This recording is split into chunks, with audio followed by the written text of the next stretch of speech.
Texting has revolutionized how we communicate. It provides immediate gratification and connection through the release of dopamine. Dopamine is a neurotransmitter linked to pleasure and reward. However, this instant access to communication may have unintended consequences on brain function. It can affect attention span and our ability to engage in more complex social interactions. As texting becomes a dominant form of interaction, its impact on social bonding is under scrutiny. This podcast explores the neurobiological effects of texting. It examines the dopamine loops it creates. We will also discuss how texting may contribute to a paradoxical sense of social isolation. Texting and dopamine. Dopamine is a key neurotransmitter involved in reward and pleasure centers. It's released in response to rewarding stimuli, including social interactions. Texting fits into this framework because it provides immediate social gratification. This immediate gratification triggers dopamine release. When you send a message and receive a quick reply, your brain releases dopamine. This reinforces the behavior, making texting more engaging. The variable reward system explains why waiting for a reply is so rewarding. Research suggests that the anticipation of a text can be just as stimulating as receiving one.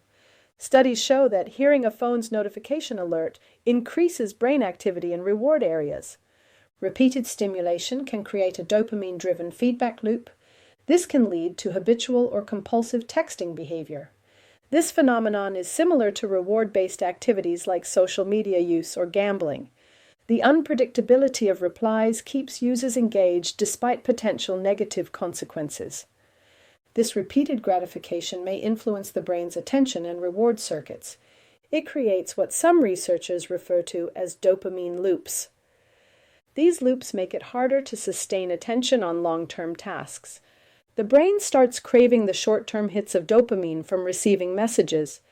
This over-reliance on instant gratification can reduce cognitive flexibility over time. It makes focusing on more challenging activities harder. Impact on social integration. Texting has advantages for maintaining social connections. It allows instant communication across distances, strengthening relationships. For individuals separated from loved ones, texting is a vital social tool. However, it tends to encourage shorter, less meaningful exchanges. This affects how we experience social bonding and emotional closeness.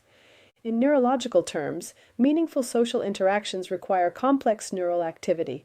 Face-to-face communication relies on interpreting facial expressions and body language. Nonverbal cues activate neural networks associated with social cognition and empathy. Texting, however, lacks these nonverbal cues. This reduces the need for our brains to engage in more sophisticated social processing. Studies suggest that relying heavily on texting may weaken emotional intelligence.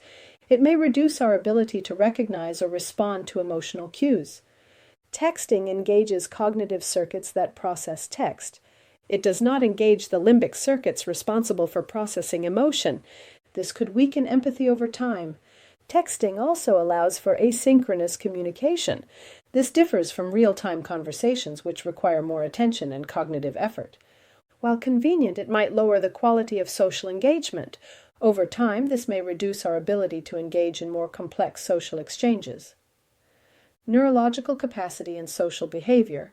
Heavy texting use may lead to a social disconnect paradox. People are more connected digitally than ever, yet they feel lonelier and more isolated. Texting creates a false sense of connection. Text-based communication lacks the emotional depth of face-to-face conversations. This can leave individuals feeling unfulfilled despite constant contact. Neurologically, the brain evolved to handle face-to-face social interactions. These interactions activate the mirror neuron system. Mirror neurons help us understand others' emotions and intentions. This system plays a key role in empathy and emotional understanding. Texting does not engage the mirror neuron system in the same way. Heavy texting use may promote less efficient neural pathways for emotional regulation. Digital communication reduces exposure to challenging social situations. This can have long-term effects on how we process emotions and engage in social interactions. Face-to-face interactions promote more robust neurological development. They engage complex brain regions like the anterior cingulate cortex and insula. These regions are involved in decision-making, emotional awareness, and empathy. Over-reliance on texting may underdevelop these brain regions. This can impair social functioning and emotional intelligence in the long term. Long-term effects on brain function and socialization.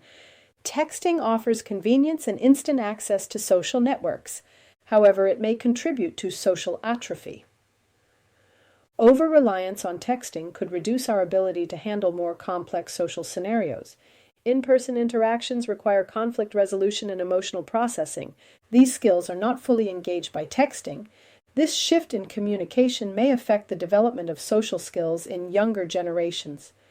Young people who primarily communicate via texting may develop weaker face-to-face social skills.